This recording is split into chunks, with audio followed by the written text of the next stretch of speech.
This video is going to be showing you how to work the BRK yarn over BRK, or brkyobrk, or I don't even know how to say it. Anyway, it's a 2-stitch increase rather than a 4-stitch increase for brioche knitting. And all it simply means is where you used to have one column of stitches, you're now going to create a second column.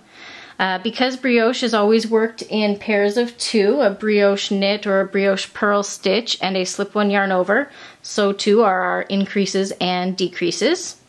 So we've got our handy dandy little swatch here that we're just going to work over a few stitches so I can show you how to work a brkyobrk, I think is how I say it in my head, the BRK yarn over BRK. So here we are, we're going to work a slip-one yarn over, and the increases always occur in a brioche knit stitch. So with our brioche knit stitch, we're going to brioche knit into it, yarn over, or pardon me, just brioche knit it. Without removing it from that left-hand needle, we're going to yarn over and brioche one more time. So now if you're counting, it looks like you've got 3 stitches coming out of 1 stitch. And now we're ready to work a slip-one yarn over. And we'll just work that one more time so you can see the finesse of it. It's pretty simple. All right, here we are back at another brioche knit stitch. We're going to knit into that stitch without removing it from the left-hand needle. We're going to work a yarn over and knit back into that same stitch.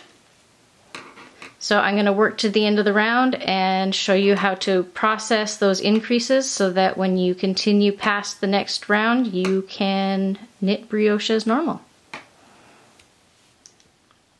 Okay, so now we're back to the brioche purl row, and we're going to need to process our increases. You can see them here.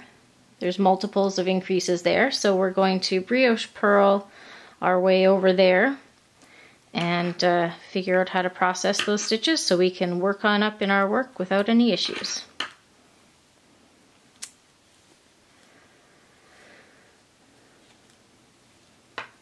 Okay, so here we are.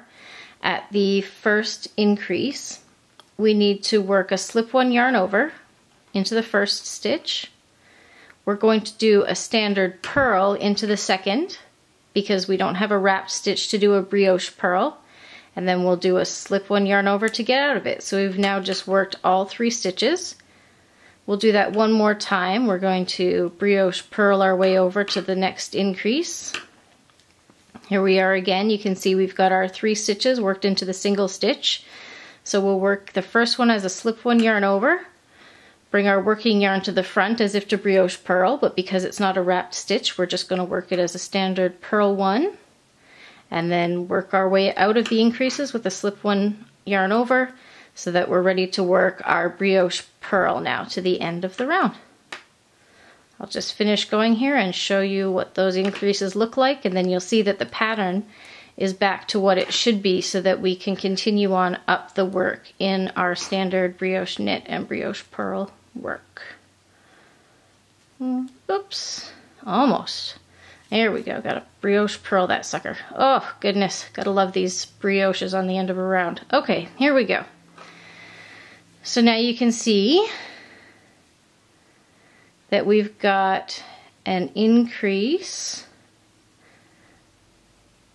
worked here in this center stitch and an increase worked here.